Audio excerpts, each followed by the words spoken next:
ಇವತ್ತು ಊಟ ಮಾಡಕ್ ಬಂದು ಕುಂಬುನ್ ಜೊತೆ ಹಿಂಗಾಗುತ್ತ ಅನ್ಕೊಂಡಿದ್ದಿಲ್ಲ ಏನ್ ಅನ್ನೋದು ನೋಡ್ರಿ. ನಮಸ್ಕಾರ ರೀ ಸಾವ್ಕಾರ ಮಂದಿಗೆ. ಈಗ ಹೊಂಟಿನ ಕಾಲೇಜ್ಗ ಅದಕ್ಕಿಂತ ಮೊದಲ ನಾಷ್ಟಾ ಮಾಡಕ್ ಬಂದಿ ನೋಡ್ರಿ. ನಾಷ್ಟಾ ಮಾಡಿ ಕಾಲೇಜ್ದಾಗ ಬನ್ನಿ. ಇವತ್ ನಮ್ಮ ಫಸ್ಟ್ ಸೇ ಅದಾವು. ಇದು ಬ್ಲಾಗ್ ಸ್ವಲ್ಪ ಲೇಟ್ ಆಗಿ ಬರತೈತಿ, ಅಡ್ಜಸ್ಟ್ ಮಾಡ್ಕೋರಿ. ಕಾಲೇಜ್ ಚಾಲು ಆಗಿ 1 ತಿಂಗಳಾಯ್ತು, ಅರ್ಧ ಸೆಮ್ ಮುಗ್ದಂಗೆ ಆಗೈತ್ರಿ. ಇನ್ನ 1 ತಿಂಗಳನಾಗ ಚಾಪ್ಟರ್ ಕ್ಲೋಸ್. ಈಗ ನಮ್ಮ ಎಕ್ಸಾಮ್ ಅದಕ್ಕಿಂತ ಮೊದಲ ಆಕ್ಟಿವಿಟಿ ಸಬ್ಮಿಟ್ ಮಾಡಕ್ ಬಂದೇವ್ ನೋಡ್ರಿ.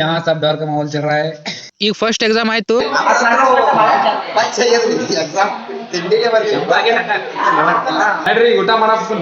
ಅಲ್ಲಿಂದ ನಾವ್ ಹೊಂಟೇವ್ ಜಾಕಿರ್ ಹೋಟೆಲ್ಕ. ಇನ್ನ ಲೇಟ್ ಐತಿ ಅಂತೇಳಿ ಏನ್ ನಡ್ಸ್ಯಾರ ನೋಡ್ರಿ ಇವ್ರು.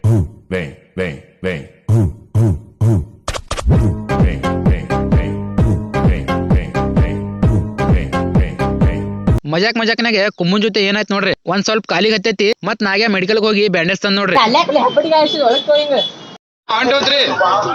ಅಲ್ಲಿಂದ ಅನ್ನ ಅದು ರೆಡಿ ಆಗಾನ ಪದ್ಧಶ್ರೀ ಸವಾನೆಲ್ಲ ಕೂತು ಪ್ರೋಗ್ರಾಮ್ ಚಾಲು ಮಾಡಿದೆವು. ಈ ಬ್ಲಾಗ್ ಇಲ್ಲಿಗೆ ಎಂಡ್ ಮಾಡ್ತೀನಿ. ನೀವು ಲೈಕ್ ಶೇರ್ ಫಾಲೋ ಮಾಡ್ರಿ.